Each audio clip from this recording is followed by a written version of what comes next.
दोस्तों, पिछले कई महीनों से हमने बार बार कहा all the ease of Sindh, all the ease of Sir Creek, और अब सिचुएशन बिल्कुल अलग लेवल पर पहुंच चुकी है। भारत के रक्षा मंत्री, मिलिट्री लीडर्स और कुछ टॉप पॉलिटिशियन ने फिगर किया है कि ऐसी स्टेटमेंट दे रहे हैं जिसमें साफ लग रहा है कि कुछ बड़ा प्लान होने जा रहा है। क्या ये प्लान सिर्फ एक कूटनीतिक दबाव है? वाकई ही रीजन की बॉर्डर बदल सकती हैं। इतिहास, जियोग्राफी, राजनीति, पानी का संकट और सिंध की पॉलिटिक्स और पाकिस्तान की कमजोरियां और वो मूवमेंट जो सिंध की मांग कर रहे हैं, उसके बारे में आज की इस वीडियो में पूरे विस्तार से जानेंगे। कुछ हफ्ते पहले भारत के रक्षा मंत्री राजनाथ सिंह ने कहा कराची का रास्ता क्रीक से निकलता है, और फिर उन्होंने एक और बयान दिया, क्या पता कल को सिंध भारत में वापस मिल जाए। यह वीडियो पहले आप देख लीजिए। मेरे बहनों भाइयों, यह भारत का हिस्सा भले ही न हो, लेकिन सभ्यतागत रूप से सिंध हमेशा भारत का हिस्सा रहेगा। और जहां तक जमीन की बात है तो बॉर्डर्स तो बदल सकते हैं, क्या पता कल को सिंध भारत में फिर से वापस आ जाए।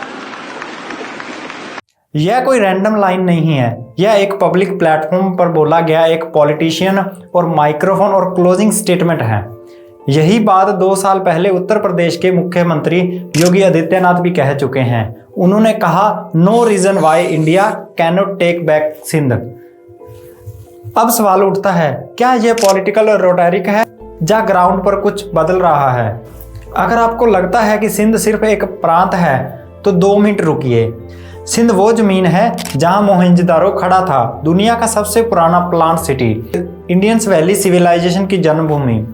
सिंधु नदी बहती है जिसे हिंदू शब्द निकला, और इसी से ही इंडस या हिंदुस्तान का नाम विश्व में फैला।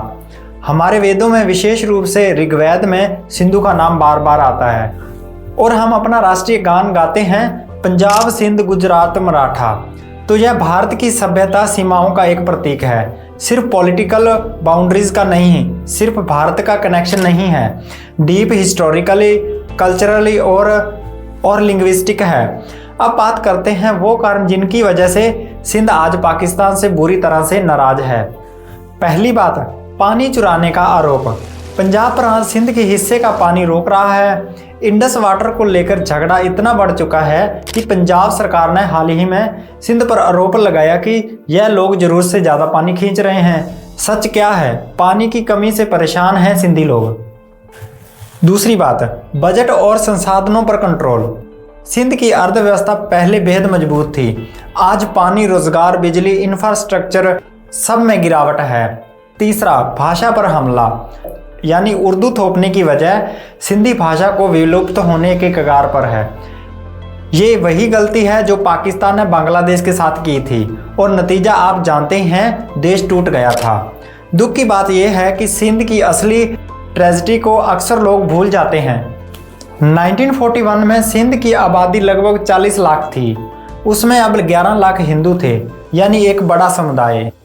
पार्टीशन के बाद 95% से ज़्यादा सिंधी जो हिंदू थे, उन्हें सब कुछ छोड़कर भारत आना पड़ा।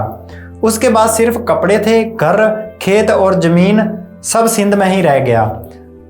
आज भी भारत में लाखों परिवार रहते हैं जो कहते हैं काश सिंध फिर से भारत का हिस्सा बन जाए। अब आते हैं सबसे महत्वपूर्ण तथ्य की। पाकिस्तान एक फ्रैगाइल यानी एक बेहद अस्थिर राज्य है, मतलब उसमें आर्थिक कंगाली है, अंदरूनी आतंकवाद सबसे ज़्यादा है, सेना बनाम सरकार है, IMF की पकड़ बहुत ज़्यादा है। आपको तो पता ही है कि पाकिस्तान ने कितना ज़्यादा IMF से कर्ज ले रखा है।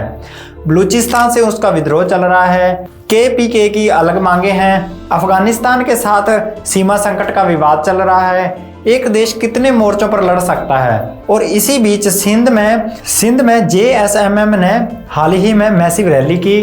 उन्होंने स्लोगन दिया सिंधु देश जिंदाबाद। यह कोई छोटी घटना नहीं है, यह बताता है कि सिंधु में हम पाकिस्तान से अलग होना चाहते हैं। उनकी आवाज़ बहुत जोर से और खुलकर उठ रही है, और पाकिस्तान इस आवाज़ को दबाना चाहता है। अब आते हैं सबसे बड़े सवाल पर, क्या सिंध भारत का हिस्सा बन सकता है? थ्योरिकली देखें तो बन सकता है, लेकिन अगर प्रैक्टिकली समझें तो इसमें बहुत ज़्यादा टाइम लगेगा, या थोड़ा टाइम और लग सकता है। आखिर क्यों? क्योंकि पाकिस्तान इस आंदोलन को कुचलने की पूरी कोशिश करेगा। भारत डायरेक्ट इंटरफेयर नहीं कर सकता क्योंकि भारत पर इंटरनेशनल दबाव भी बढ़ेगा। लेकिन अगर सिंध खुद इंडिपेंडेंटली डिक्लेयर करता है और फिर भारत से यूनियन की ओर कदम बढ़ाता है तो बात अलग है। आप सोचिए, भारत सिंध को क्या दे सकता है? नंबर 1, सबसे ज्यादा पानी, पावरफुल सप्लाई, बड़ा मार्केट, सुरक्षा, कनेक्टिविटी, औद्योगिक विकास। सिंध की जनता के लिए यह एक बेहतर भविष्य हो सकता है। क्या यह सब रातों रात होगा? नहीं, लेकिन इस बारे में बात करना और डिस्कस करना जरूरी है क्योंकि हमारे सभ्यतागत रूप से, कल्चरल इतिहास के लिहाज से और स्ट्रेटेजिकली सिंध भारत का हिस्सा होना चाहिए था। ब्रिटिशर ने गलती की, अब शायद समय है उसे ठीक करने का। अब आपकी बारी। आप बताइए, क्या आपको लगता है कि सिंध भविष्य में भारत के साथ जुड़ सकता है? कमेंट में जरूर लिखिए।